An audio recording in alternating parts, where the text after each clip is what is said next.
नमस्कार. आपल्या सर्वांना परिचित आहे की या पुलाला 103 वर्ष पूर्ण झाले. 1922 साली हा दमणनगरचा पूल बांधलेला आहे आणि आता नॅशनल हायवेतर्फे हा पूल पाडण्याचं काम चालू आहे.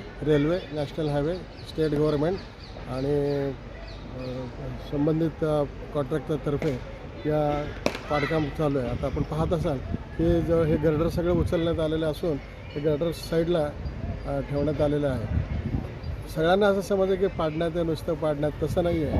नॅशनल हायवेचे जे आमचे प्रमुख अधिकारी या ठिकाणी आहेत, स्वप्नील कासार साहेब आणि त्यांची सगळी टीम, तसंच ICC इंदोर मध्य प्रदेश त्यांची टीम, कोयला इंदोर मध्य प्रदेश यांची टीम, DRM रेल्वेचे साहेब, त्याच्यानंतर पोलीस प्रशासन आणि जिल्हाधिकारी साहेब यांच्या नियंत्रणाखाली हा नवीन पूल बांधण्यात येणार आहे. इमिजिएटली त्याचं काम हे झालं की ते सुरू करण्यात येणार असून त्याची लांबी जवळजवळ 102 मीटर, तर रुंदी 19.36 मीटर एवढी असणार आहे. आणि याच्यामध्ये बरेच लोकांना म्हणजे माहिती नाही की डिझाईन त्याचं असं आहे की दोन्ही साईडला जवळजवळ 15 ते 17 फुटाचे रस्ते आहेत दोन्ही साईडला.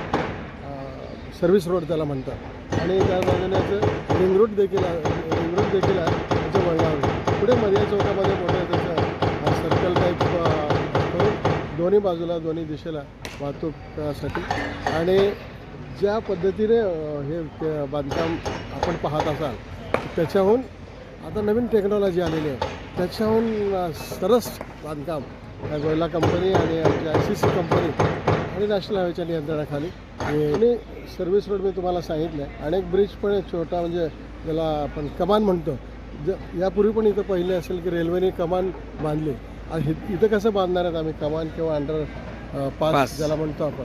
रेल्वे स्वतंत्र जाईल आणि आपले ट्रॅफिक आणि लोक ते सुद्धा ट्रॅफिक दुसऱ्या याच्यामधून जाणार आहेत. अशा पद्धतीचं हे बांधकाम होणार आहे. कालावधी आम्हाला दिलेला आहे 1 वर्ष, परंतु हे बांधकाम आम्ही म्हणजे आमचे जे प्रमुख आहेत तिथं त्यांनी सांगितले की 6 महिन्यामध्ये तुम्ही करा.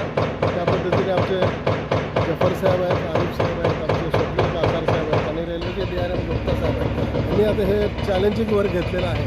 तर DOT तत्वावर काम असल्यामुळे हे वेळेच्या आधीच पूर्ण होईल अशी मी ग्वाही आपल्याला देतो. धन्यवाद.